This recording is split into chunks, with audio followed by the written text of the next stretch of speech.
Muy buenas a todos. En primer lugar, quiero daros las gracias por el estreno que nos regalasteis ayer. No esperábamos tal aceptación, hemos recibido numerosos mensajes de apoyo de toda España y por eso seguiremos haciendo el programa Estado de Alarma en YouTube de lunes a jueves a partir de las 20:30. Recordad que podéis contactar con nosotros en el Gmail estadodealarmatv@gmail.com. ¿Y por qué es necesario este programa? Pues bien, porque parece ser que el gobierno, igualmente que no anticipó esta crisis cuando ya estaba cayendo la mundial en China e Italia, la crisis del coronavirus, parece ser que ahora está siendo una especie de gobierno de Mortadelo y Filemón. ¿Y por qué lo digo? Porque China hoy nos sorprendía denunciando que los test rápidos que ha encargado el gobierno ni sirven para nada y se ha encargado a una empresa sin licencia. Es decir, esos test ni detectan el coronavirus, ni son rápidos, ni son homologables. Es decir, una auténtica imprudencia por parte de este gobierno. Hoy vamos a tener con nosotros al tuitestar Alvise Pérez, que es consultor político, al escritor y columnista del Español Cristian Campos y a la diputada de Revelación del Partido Popular Beatriz Fanjul. Hay muchos temas que tratar y fuerte abrazo a todas esas familias que están sufriendo tanto. Hoy la cifra de muertos ya llega a más de 4.000 y la de contagiados a 56.000. Y eso que este gobierno nos dijo que como mucho habría un contagio por coronavirus. Empezamos.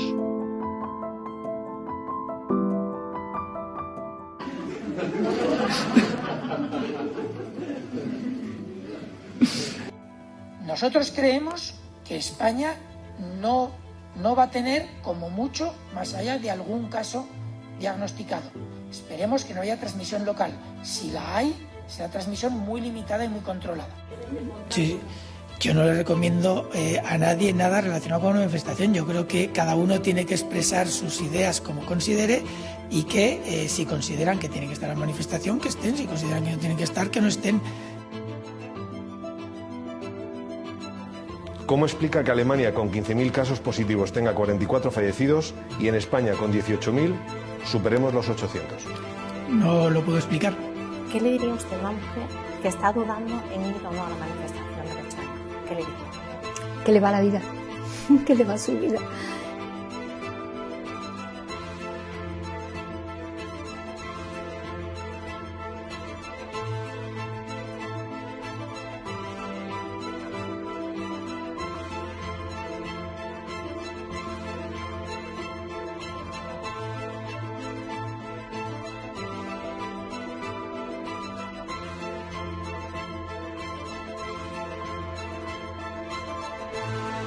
La obligación del gobierno es gobernar, y gobernar significa decidir. Estamos esmerándonos desde el primer minuto, desde el mes de enero, en extremar la coordinación con todas las administraciones públicas.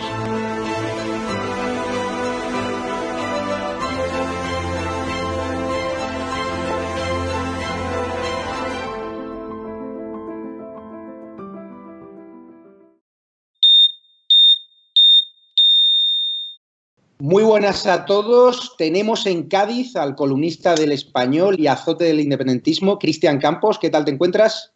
¿Qué tal? ¿Cómo estás? Muy bien, encantado. Tenemos a la tuitestar y líder de masas en Facebook y la persona que más saca de quicio a Irene Montero, que es Alvise Pérez. ¿Qué tal? Buenas noches. Y tenemos hoy a la diputada revelación del Partido Popular, Beatriz Fanjul, que es el azote, y doy fe, de los proetarras en Bilbao. ¿Qué tal te encuentras? Y de los nacionalistas. Buenas noches, gracias. Es verdad, porque recuerdas cada día a esas dos personas fallecidas que están en el vertedero de Zaldívar. Cada día puntualmente en Twitter, por esa irresponsabilidad del PNV. Desde luego, estoy recordando lo que el gobierno es incapaz de recordar. Muy bien, Beatriz. Preguntaros, por ir a la rabiosa actualidad, hoy China denunciaba públicamente lo que ya parece que estamos ante un gobierno en España de Mortadelo y Filemón, ¿no? Que los test para detectar el coronavirus no sirven, que los test no son homologables y que encima la empresa que se lo ha dado no tiene ni los permisos. ¿Qué opinas de ello, Cristian? Sí. Además, he leído que de los 340.000 test que habían pedido, solamente les habían llegado 9.000. Es decir, que no es solamente que los test sean truchos, sino que ni siquiera les ha llegado todo el pedido, ¿no? A mí me sorprende que gente que está cobrando como si fuera el consejero delegado de Apple, quizá un poco menos, pero no mucho menos, esté gestionando estos pedidos de material sanitario como si fueran, no sé, un administrativo de tercera regional, ¿no? Es realmente sorprendente y el comunicado el mensaje en Twitter de la Embajada China diciendo que, evidentemente, quitándose la responsabilidad de encima, diciendo que el pedido bueno ya lo están gestionando ellos por la vía correcta y que la responsabilidad es, en todo caso, del gobierno español por haber pedido test a una empresa que no está homologada, pues que esa responsabilidad es del gobierno, que no se la vayamos a enchufar ahora a ellos, ¿no? Alvis, estamos esperando fervientemente un hilo para aclarar el asunto en Twitter, uno de tus hilos magníficos. ¿Qué tienes que contar sobre este asunto? Pues seguro que tienes información. Bueno, sobre este asunto de entrada, yo personalmente cuando leí en el titular inútiles, ilegales y test que no podían entrar en el país, creía que estaban hablando de Puigdemont. Luego vi que no, que eran los test y al final sirve exactamente lo mismo, ¿no? Para taparse la cara y resultar igual de peligroso. Nos estamos riendo de esto, pero estamos hablando de vidas humanas. Quiero decir, este tipo de errores logísticos, organizativos, de gestión del gobierno de España están costando, ¿cuántos vamos ya? Más de casi 700 muertos al día. En España está muriendo un español cada 2 minutos por la dejación y por este tipo de errores tan absurdos como meter una empresa que no es oficial y con la que no puedes trabajar. O sea, estamos intentando llevarlo con cierta sorna millones de españoles que estamos encerrados en casa desde hace días, pero yo espero que después de esto se deriven responsabilidades criminales y veamos qué falla, qué no falla y cómo lo podemos resolver para la siguiente ola de octubre, que hablaremos después de ella. Beatriz, te planteo el siguiente ejercicio, una hipótesis. Imagínate que de tu fulgurante carrera en el Partido Popular, ahora fueses ministra de Sanidad del Partido Popular y China denuncia que el Partido Popular ha comprado test que no sirven para nada. Ahora mismo, ¿cómo estaría la sede de Génova? Bueno, yo creo que tendríamos a toda la gente haciendo rappel por las fachadas de nuestras casas. Es una incompetencia y lo primero que tendría que hacer el gobierno es asumir los errores, pedir disculpas y de verdad apoyarse en la oposición que son los que están trabajando por sacar esto adelante y sobre todo los ciudadanos. Al final vemos cómo policías están comprando sus propias mascarillas, sus propios guantes, como médicos se están planteando delante de juzgados exigiendo al gobierno que se les proteja y vemos a los irresponsables del gobierno culparles de esos contagios de posibles viajes familiares o vacacionales. Entonces, desde luego, si yo llegase a ser esa ministra, lo primero que haría es pedir disculpas y tener mi dimisión encima de la mesa. Pero ¿cómo pide lealtad institucional un partido como el PSOE y un partido como Podemos que cuando murió un perro con ébola pidieron la dimisión de Rajoy y calentaron la calle como si no hubiese un mañana, Beatriz? Bueno, si no hace falta volver atrás y hablar del ébola y del perro. Tenemos un claro ejemplo que lo vimos hace 2 días en el Ayuntamiento de Estella, ¿no? Que han aprovechado Bildu con 2 tráfugas del Partido Socialista en la mayor crisis humanitaria que es internacional, es global, estamos hablando de vidas humanas y lo único que les importa es arrebatar la alcaldía a un partido que ha ganado democráticamente esas elecciones como es Navarra Suma. Con lo cual no hace falta ir años atrás, lo vemos cada día y desgraciadamente yo siento una profunda pena y tristeza por tener un gobierno tan irresponsable que desgraciadamente cada día nos levantamos con un titular que como españoles sentimos auténtica vergüenza. Cristian, ayer vimos cómo tanto Pablo Casado, líder del PP, como Santiago Abascal, líder de Vox, subieron mucho el tono en ese congreso, en esa sesión extraordinaria que nos llegó hasta las tantas de la madrugada. ¿Tú crees que es buena estrategia o hay que caer en la trampa de ese gobierno que está pidiendo la lealtad institucional y en cambio está filtrando a los medios que la culpa de lo que ocurre en Madrid fue de los recortes del PP, una excusa falsa, y no de la manifestación feminista, esa bomba biológica que permitió este gobierno, sabiendo que el riesgo de contagio era mucho más alto del que nos contaban, ¿no? A ver, si yo fuera... Esa es la pregunta que yo me hago cada día. Quiero decir, si yo fuera político del PP, tuviera responsabilidades políticas, seguramente mi actitud sería exactamente la misma que está teniendo el PP o Ciudadanos o Vox, ¿no? Sería, bueno, de momento vamos a tener sentido de Estado, vamos a apoyar al gobierno y ya tendremos tiempo de pedir responsabilidades y de aclarar qué es lo que ha pasado. Como estratega del partido, mi decisión sería totalmente diferente. Sería hacer exactamente lo que está haciendo Iván Redondo ahora mismo. Iván Redondo es una persona que está trabajando 12, 14 horas al día, las que sean, en un despacho de Ferraz, no intentando gestionar la crisis, intentando paliar la epidemia, sino viendo cómo puede utilizar la epidemia para que el PSOE se perpetúe en el poder, ¿no? Es decir, mi decisión sería diferente en función de quién fuera yo, ¿no? Yo entiendo desde un punto de vista político la decisión del PP y desde un punto de vista estratégico creo que evidentemente el PSOE está pidiendo un sentido de Estado que no está demostrando, quiero decir, y lo demuestra con sus caceroladas contra el PSOE y Podemos, quiero decir, el gobierno, con sus caceroladas contra el rey, sus ataques a la Comunidad de Madrid, su silencio frente a los desmanes de Torra, ¿no? Que es un señor al que no se le enfrentan nunca, ¿no? Quiero decir, el otro día decía Pedro Sánchez, no queremos polemizar con Torra. Bueno, es que no polemizan ni cuando hay una epidemia ni cuando no hay una epidemia, y el resultado es que él puede decir siempre lo que quiera. Alvise, como consultor político, que susurras a alguno de los grandes políticos de este país, ¿tú qué le recomendarías? ¿Ir a degüello, como te estamos viendo a ti en tus hilos de Twitter, o lealtad institucional? El problema es que la lealtad institucional puede costar vidas por la ineptitud de este Ejecutivo, como se está demostrando, ¿no? Bueno, yo tengo un matiz con los que se llaman estrategas del PSOE, es que a mí me gusta decir en privado más o menos lo mismo, obviamente con una terminología diferente de lo que digo en público.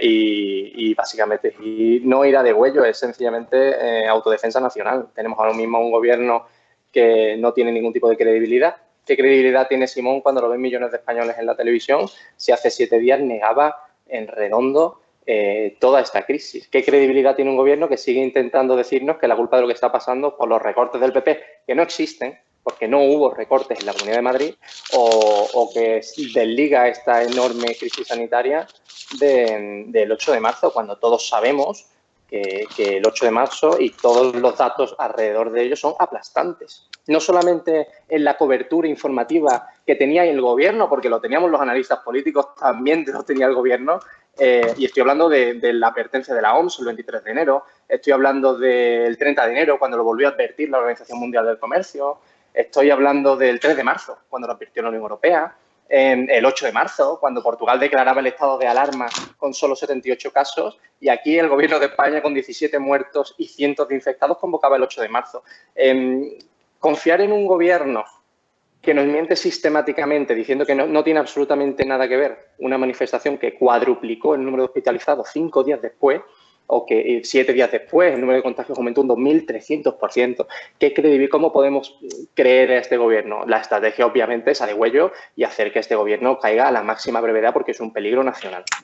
Beatriz, me consta que en el Partido Popular hay distintas sensibilidades, que había una serie de sensibilidades donde hablaban de máxima lealtad institucional, porque hay muchos muertos encima de la mesa, y otras sensibilidades que hablaban más de la estrategia de pasar al ataque, de lo que haría el PSOE en una circunstancia parecida con el Partido Popular. Ayer vimos como Pablo Casado fue muy contundente, muy duro, un discurso que yo creo que se sintieron cómodos muchísimos españoles.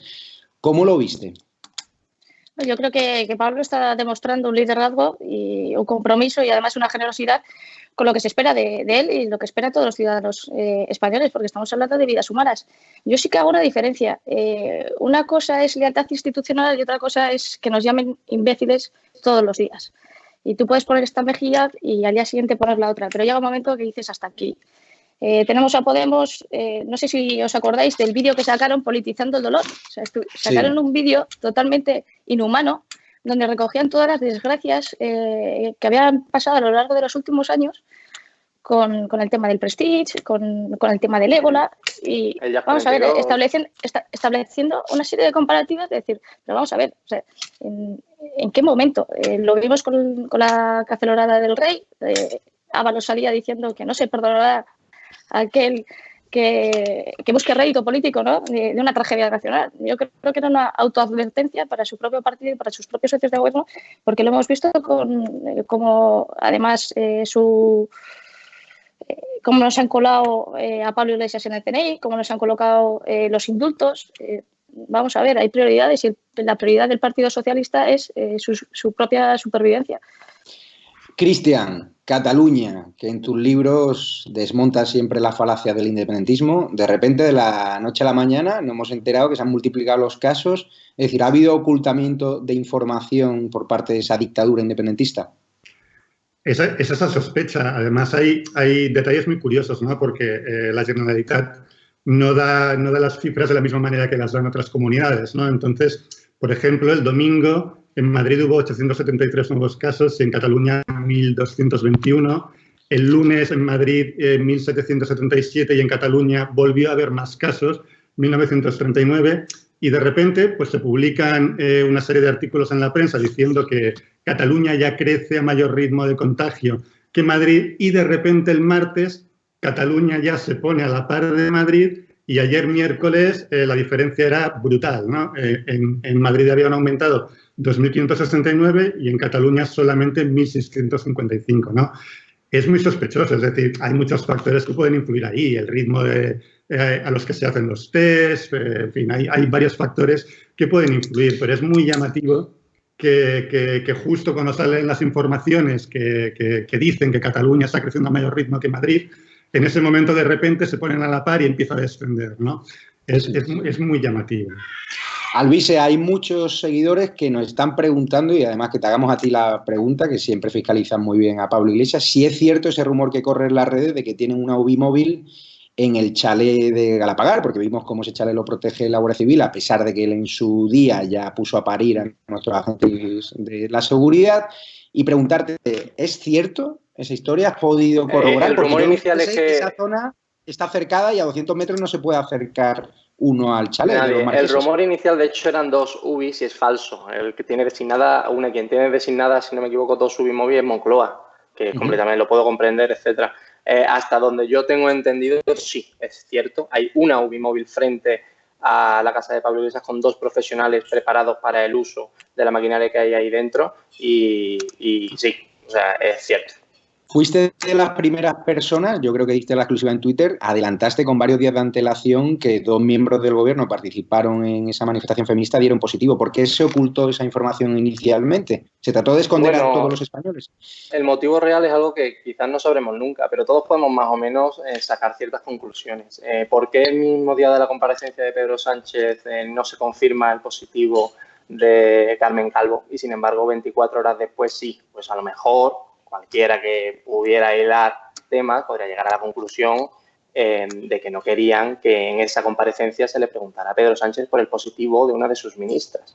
Igual que, por ejemplo, no se confirma ni se desmiente desde Presidencia que el suegro, la hija o, bueno, la mujer, Begoña, sí, pero que gran parte de la familia de Pedro Sánchez se den positivo, porque eso podría sustentar la credibilidad y la rumorología sobre el positivo de Pedro Sánchez y porque él lleva tomando medidas de cuarentena incluso antes siquiera de que se sospechara de esos positivos.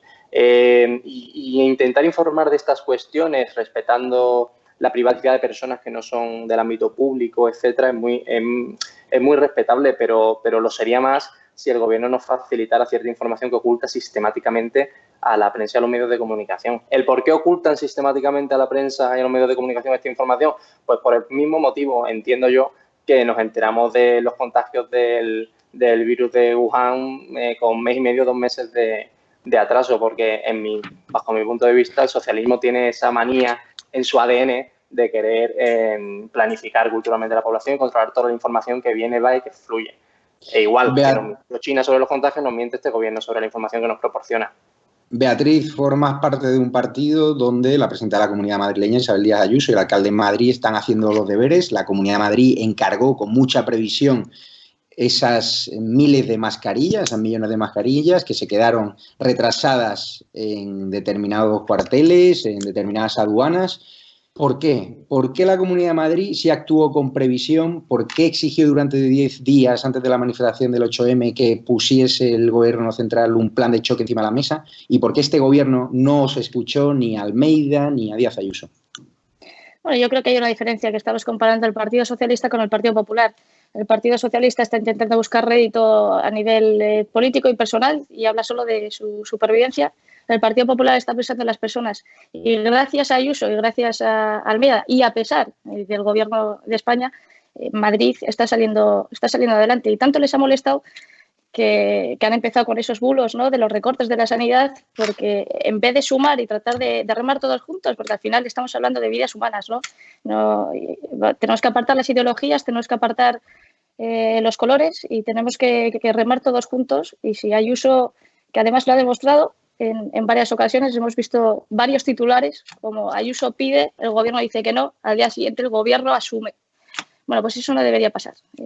Deberían aprender de lo que se está haciendo en la Comunidad de Madrid y, desde luego, a nivel personal, yo estoy muy orgullosa de militar con personas de esa talla política. Cristian, eres una de las personas que mejor conoce el terreno catalán. Salvador Illa, ministro de Sanidad, cuota de Miquel Iceta, del PSC, acaba de decir que estamos cerca de llegar al pico de la pandemia. ¿Te lo crees? Y dame también algún detalle curioso de Salvador Illa para los espectadores que no conozcan a este filósofo que desconoce la cloroquina, ese fármaco que quieren en Estados Unidos y Alemania contra el coronavirus y que él desconoce. Ver para gregos. Pues sí, es muy sorprendente, además en el peor momento posible, ¿no? Evidentemente, Salvador Illa era la cuota del PSC en este gobierno, ¿no? Lo metió Iceta en el gobierno, es un filósofo que jamás ha tratado con ningún tema sanitario. El Ministerio de Sanidad es un ministerio sin presupuesto, sin competencias, sin excesivos problemas, con lo cual era una manera de tener la cuota en un lugar donde no pudiera molestar demasiado, donde tampoco pudiera hacer ningún desastre, pero ha coincidido con una epidemia. Y el resultado ha sido el que estamos viendo, ¿no? Es un ministro que no sabe ni siquiera lo que es la cloroquina, que es normal que no lo conozcamos los periodistas, ¿no? Que lo tengamos que buscar en Google, pero evidentemente un ministro de Sanidad debería saberlo, ¿no? Sobre todo cuando el nombre ya estaba corriendo desde hacía días en los periódicos y en las redes sociales, ¿no? Sí, la gestión es...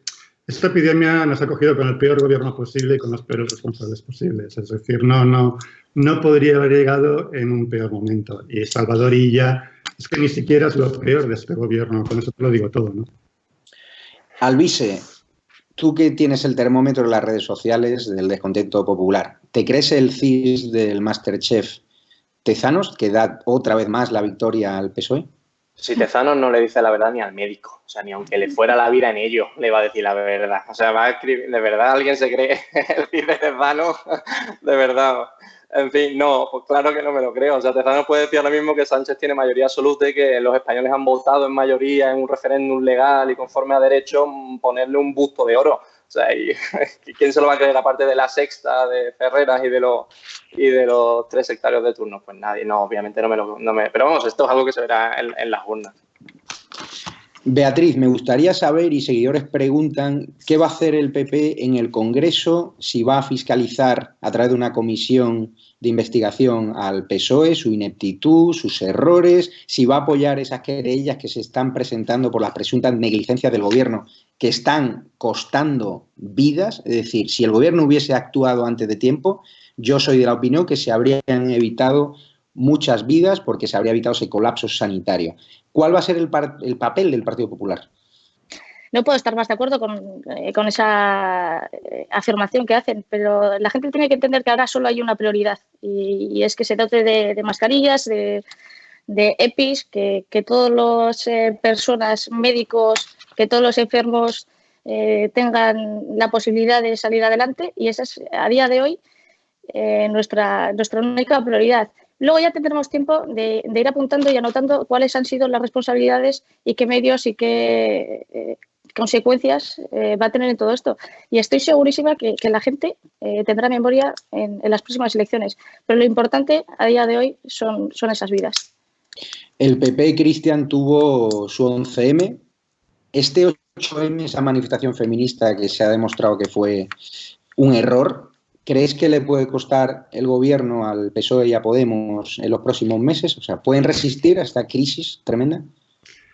A mí lo que me pone en guardia es que el PSOE ya ha puesto la maquinaria de la propaganda para la post-epidemia, mientras que PP, Vox y Ciudadanos, por lealtad institucional, y yo lo respeto, no la han puesto. Entonces, cuando lleguemos a la postepidemia, llegaremos a la crisis económica y cuando pasemos la crisis económica, el PSOE ya tendrá un relato armado y mientras que la oposición, bueno, pues ya veremos si la tiene, ¿no? A mí eso es lo que me preocupa ahora mismo, que es decir, yo no confío en que esto vaya a acabar con el PSOE, es decir, incluso puedo llegar a sospechar que los podría reforzar, depende de cómo lo enfoquen. ¿Tú qué opinas, Luise? Bueno, de ahí las tres principales bulos que comenta Cristian y que ha comentado Beatriz anteriormente. Hasta la fecha, la maquinaria mediática de la izquierda se ha sustentado en intentar defenderse a la desesperada con tres bulos. El primero, los recortes del Partido Popular en la sanidad pública madrileña. Eso es falso y basta ver las partidas presupuestarias para ver cuánto se invirtió, con qué gobiernos y con qué gobiernos no. Por cierto, la Comunidad de Madrid ha invertido en sanidad el doble que Andalucía, con el PSOE, desde hace 38 años. Pero bueno, eso no lo dicen. El segundo gran bulo, que saltó esta semana pasada sobre una planta de un hospital madrileño que estaba completamente vacío, etcétera, para intentar justificar el trasvase a cierta sanidad privada, etcétera. Es mentira, estaba en preparación, ni siquiera estaban las camas, precisamente porque estaba preparándose esa planta y han cargado contra Díaz Ayuso de una manera absolutamente chabacana e inmoral en una crisis en la que, como habéis comentado vosotros, lo primordial es salvar vidas humanas y no empezar a lanzarse fango entre ellos. Y el tercer gran bulo, básicamente, es decir que, oye, que si tan clarividente era la derecha, era el Partido Popular en la Comunidad de Madrid, etcétera, ¿por qué no ellos, que podían haberlo hecho, dicen, no se aprovisionaron con material médico antes de eso? Hombre, porque si el gobierno dice que no hay nada, ellos tienen más información que el gobierno regional, ¿por qué iba yo a hacer acopio de 5 o 6 millones de mascarillas? ¿No? Es decir, el mayor error de la derecha es o creerse los datos que te proporciona el gobierno de España, es decir, oye, si sabéis que somos unos mentirosos, ¿para qué nos creéis? ¿Es vuestra culpa? No, hombre, no. Y luego, dos grandes mentiras. Esos son los pequeños gestos, las pequeñas píldoras de información que intentan colar a la población para que, como bien dice Cristian Campos, a medio plazo puedan crear ese relato de todo esto fue por culpa de la derecha, la crisis económica es algo de fuera y nosotros somos los salvadores que vendremos a vuestra salvación. Beatriz, me piden los seguidores que te pregunte si veremos pronto la derecha en Moncloa, un España Suma, una derecha unida entre PP, Vox y Ciudadanos. ¿Eres optimista? Desde luego. Creo que el centro derecha llegará a Moncloa y no solo a Moncloa, sino que llegará también al País Vasco. Lo tienes claro. Muy ¿Te claro. veremos de Lehendakari? Por supuesto. Y ahora, si os parece, vamos a entrar, ya para acabar, en el terreno económico. He entrevistado a Lorenzo Amor, el presidente, el líder de los autónomos, de la Federación de Autónomos, de ATA. Vamos a escucharle y os hago una ronda rápida de preguntas y finalizamos por hoy. Estamos con Lorenzo Amor, presidente de la Federación Nacional de Autónomos, el responsable de ese colectivo que son más de 3 millones de personas en España y que parece ser que el gobierno se ha olvidado de ellos a la hora de poner encima de la mesa este plan de choque para salvar nuestra economía. ¿Cómo estás, Lorenzo? Pues muy bien, Javier. Bien de salud, cabreado en cuanto al abandono que están sufriendo los autónomos por parte del gobierno. Javier, a ver, el gobierno nos está intentando decir que está protegiendo a los autónomos, que va a dar una ayuda extraordinaria a los autónomos. Yo lo primero que tengo que decir es que esta ayuda extraordinaria no es una ayuda, es un derecho. Y lo digo muy alto, es un derecho. Los autónomos cotizamos por una prestación, cotizamos por nuestro cese de actividad, pagamos todos los meses. Y lo que tenemos ahora es un derecho, porque esa prestación, dice la ley, que se puede cobrar, se puede acceder a ella de forma temporal cuando hay una causa de fuerza mayor. Esto es poner en duda que los asalariados de este país, los trabajadores de este país, tienen derecho al paro cuando tienen circunstancias que cesan en su actividad o se quedan sin trabajo. Por tanto, de todo lo que se ha puesto en marcha, quitando los avales, la prestación por cese de actividad es un derecho, no es ninguna dádiva. Lorenzo, nos han escrito numerosos autónomos. Quiero decir claro que este programa es un programa que también nace para defender a los autónomos, que son los que mueven este país, la economía, y nos preguntan, ¿qué hacen? ¿Pagan la cuota autónomos? ¿Se va a suspender la cuota? ¿Se van a aplazar los intereses? ¿Qué te dice el gobierno entre bambalinas? Eso es lo que quieren saber.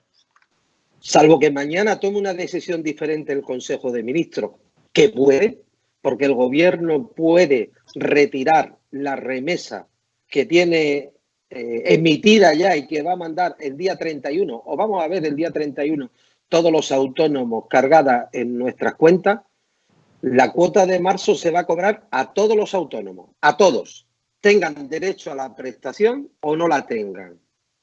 Es más, aquellos autónomos que tengan derecho a la prestación, de una forma cicatera, el Gobierno solo le va a devolver la parte de cuota que va desde el día 14 al día 31 de marzo. Es decir, es que además le va a cobrar o nos va a cobrar del 1 al 13. Increíble. Me escribe una persona... que recomendaría, Javier, sí. Veo por todas las redes, veo todo el mundo preguntándome si hay que devolver la cuota, si no se devuelve. A ver, mi recomendación es que la gente pague la cuota. Y lo tengo que decir claramente. No pagar la cuota genera muchos problemas. 1, morosidad. 2, recargo. Para aquellos autónomos que mañana puedan acceder a la prestación, si no pagan la cuota ahora, van a tener problemas para cobrar la prestación, porque hay que estar al corriente. Pero todos aquellos autónomos, y en este momento no estamos nadie libre, que puedan tener un contagio o una cuarentena, no van a cobrar la baja si no están dados de alta. Por tanto, les recomiendo que no devuelvan la cuota. Lorenzo, también me pregunta un seguidor desde Bilbao que él es autónomo, que tiene un local comercial, que ¿qué hace? ¿Puede dejar de pagar el alquiler? ¿Puede el gobierno ayudarle de alguna forma? Porque él no va a tener actividad, es un negocio de hostelería. ¿Qué hace? ¿Qué le recomiendas?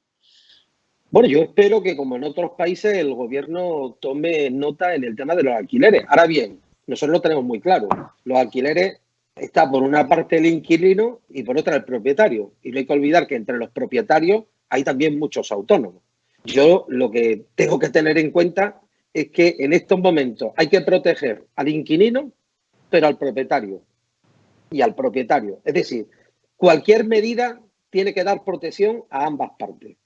Y eso ha ocurrido en otros países. Es decir, hemos visto, por ejemplo, cómo Reino Unido está ayudando en los temas de los alquileres, pero está ayudando, por un lado, al autónomo que tiene alquilado el local, pero también está protegiendo al propietario. ¿Por qué el gobierno se olvida de los autónomos? Porque son 3 millones de votantes y yo sinceramente no lo entiendo. Pues no lo entiendo. Pero mira, Javier, te voy a poner un ejemplo o 2 ejemplos de lo que es el olvido.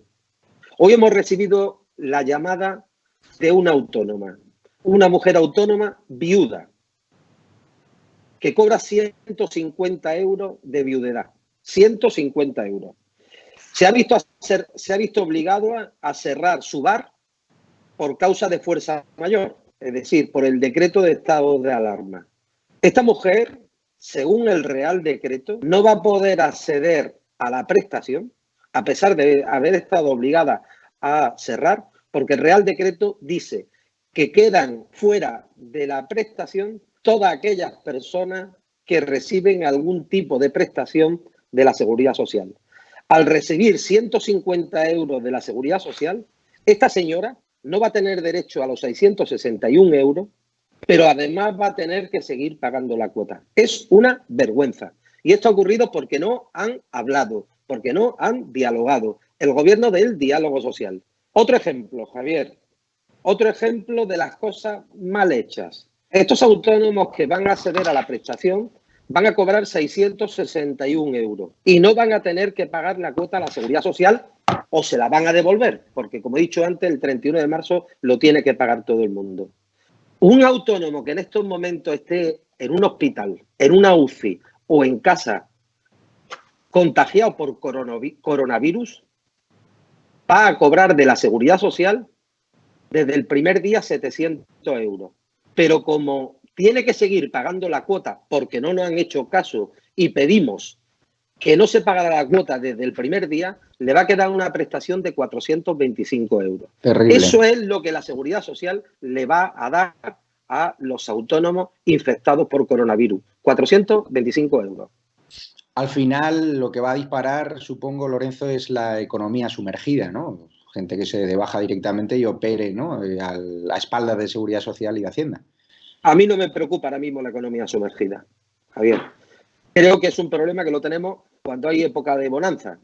No me preocupa. Me preocupa cómo van a salir los autónomos de esta.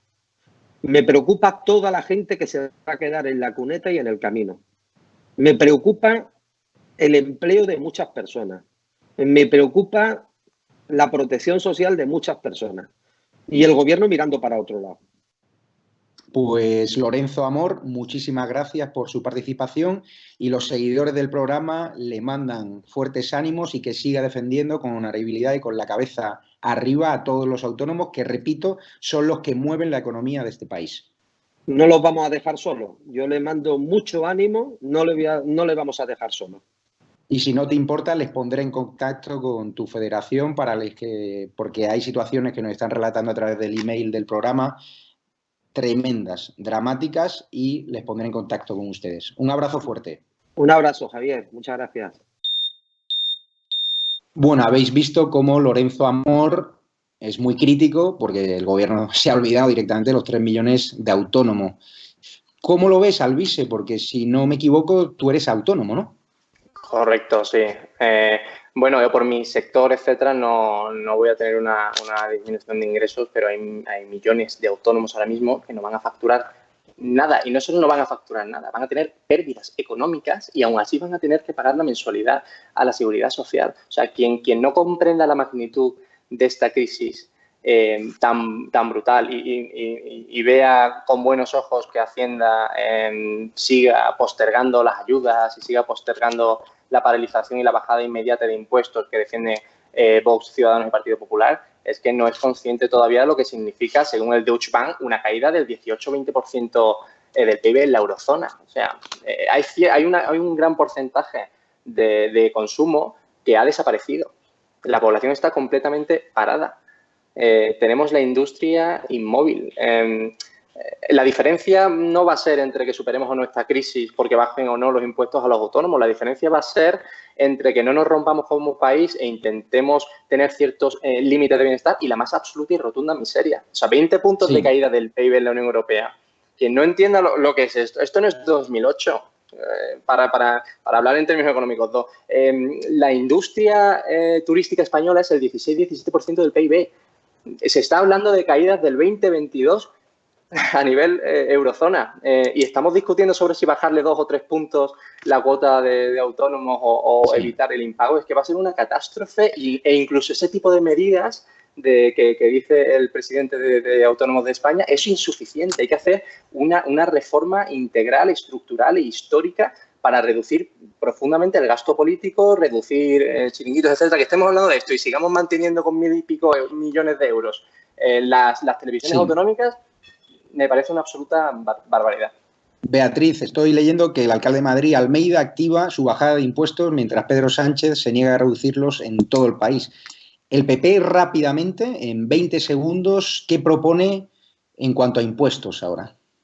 Bueno, nosotros siempre, tanto el Partido Popular como Ciudadanos como Vox, hemos creído que la bajada de impuestos es algo que llevamos por bandera. El dinero de la gente está mejor en sus bolsillos porque creemos en la libertad, pero para poder elegir el día de mañana en qué te gastas el dinero. Sanidad privada, sanidad pública, colegios privados, colegios públicos. Con el tema de los autónomos es un problema real que nos está abordando desde el Gobierno, porque lo único que se están preocupando es de sus únicos problemas. Es cierto que los autónomos, para reducirlo en una sola frase, van a tener 0 ingresos y van a tener, siguiendo teniendo los mismos gastos. Con lo cual, esas personas que son los grandes trabajadores de este país son las que más hay que apoyar. Cristian, me pregunta un seguidor que si este virus hay mala intención detrás, porque este seguidor habla de que, claro, aquí el país que sale refortalecido es China, que la verdad que nos están lanzando desde el país comunista imágenes impactantes de la rapidez que han actuado frente al coronavirus. En España tenemos más muertos que China. Es decir, ¿te crees esas teorías de la conspiración muy rápidamente? Yo, a ver, si tuviera más mínima información sobre eso, no lo diría aquí. Escribiría un libro, me haría multimillonario, ¿no?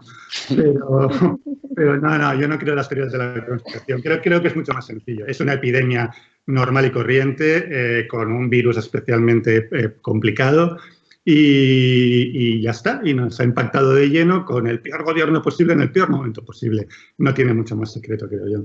A Luis, en 15 segundos, virus intencionado como plantea este seguidor o pandemia global como plantea Cristian. Aquí no puedo sino adscribirme a la opinión de mi amigo Campos. No creo, no soy muy de conspiraciones y no creo que sea más que lo que hemos vivido a lo largo de la historia. Es decir, la gripe de 1918 mató a 50 millones de personas, unas 280.000 solo en España.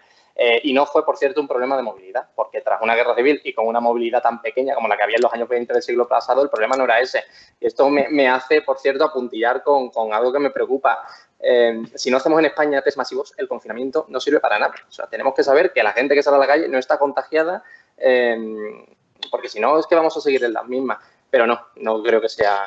Beatriz, te doy el placer de cerrar el programa con un titular que defina la actual situación en España o la actual negligencia del gobierno frente al coronavirus. O un adjetivo. Bueno, yo creo que hay que estar orgullosos y el aplauso de las 8 de la tarde debería ser para todos los españoles, porque al final este país va a salir adelante gracias a ellos, gracias a su solidaridad, y a pesar de la incompetencia de este gobierno. Pues muy buenas noches a todos, os quiero dar las gracias, recordar a los espectadores que podrán seguirnos en estadodealarmatv@gmail.com y en nuestro canal oficial de YouTube, suscribiros y el próximo lunes seguiremos informando con detalle y tendremos invitados estrella que todos conocéis y que iremos avanzando en las próximas horas en las redes sociales. Muchas gracias por vuestra acogida y seguiremos denunciando y combatiendo el virus de la propaganda socialcomunista que ahora trata de lanzarnos el gobierno. Un abrazo a todos. Gracias, Javier. Un saludo. Gracias.